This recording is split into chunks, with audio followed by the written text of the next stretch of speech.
obsessed with anger, Hiranyakashipu, who was very great in bodily strength, thus chastised his exalted devotee son Prahlad with harsh words. Cursing him again and again, Hiranyakashipu took up his sword, got up from his royal throne, and with great anger struck his fist against the column.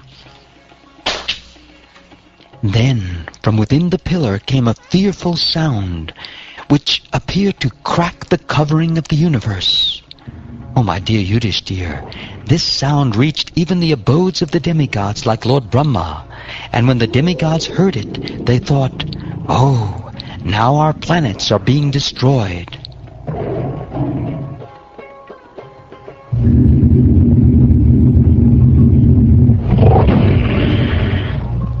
While showing his extraordinary prowess, Hiranyakashipu, who desired to kill his own son, heard that wonderful tumultuous sound, which had never before been heard. Upon hearing the sound, the other leaders of the demons were afraid. None of them could find the origin of that sound in the assembly.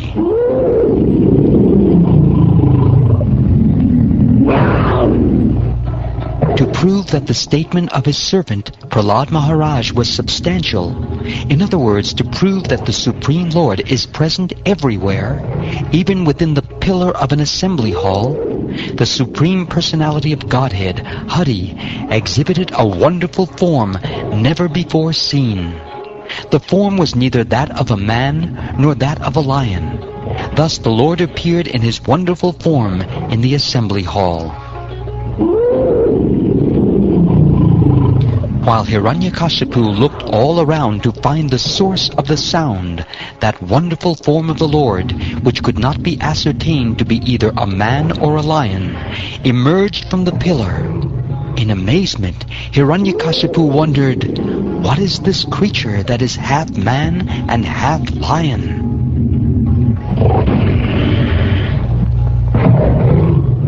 Hiranyakashipu studied the form of the Lord, trying to decide who the form of Nrsingadev standing before him was. The Lord's form was extremely fearsome because of his angry eyes, which resembled molten gold, his shining mane, which expanded the dimensions of his fearful face, his deadly teeth, and his razor-sharp tongue, which moved about like a dueling sword. His ears were erect and motionless, and his nostrils and gaping mouth appeared like caves of a mountain. His jaws parted fearfully, and his entire body touched the sky. His neck was very short and thick, his chest broad, his waist thin, and the hairs on his body as white as the rays of the moon.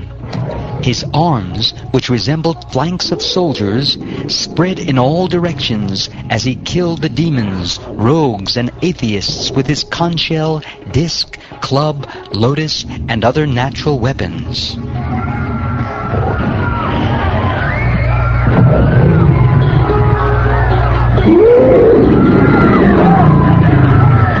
Hiranyakashipu murmured to himself, "Lord Vishnu, who possesses great mystic power, has made this plan to kill me. But what is the use of such an attempt? Who can fight with me?"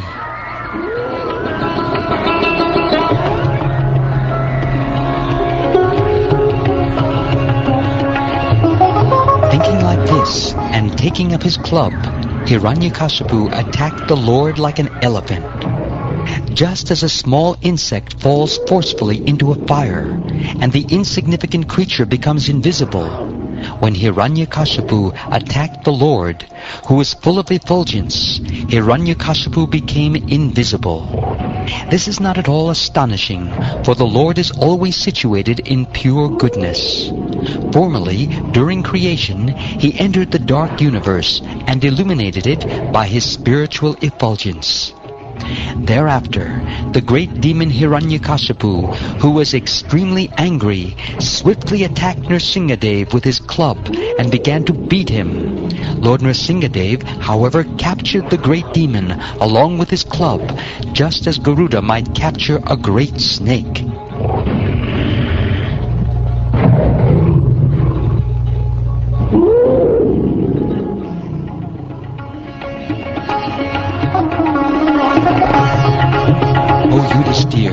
O great son of Bharat, when Lord Nrsingadev gave Hiranyakashipu a chance to slip from his hand, just as Garuda sometimes plays with a snake and lets it slip from his mouth, the demigods who had lost their abodes and who were hiding behind the clouds for fear of the demon did not consider that incident very good. Indeed, they were perturbed. When Hiranyakashipu was freed from the hands of Nrsingadev, he falsely thought that the Lord was afraid of his prowess. Therefore, after taking a little rest from the fight, he took up his sword and shield and again attacked the Lord with great force. Making a loud, shrill sound of laughter, the Supreme Personality of Godhead, Narayan, who is extremely strong and powerful, captured Hiranyakashipu, who was protecting himself with his sword and shield, leaving no gaps open.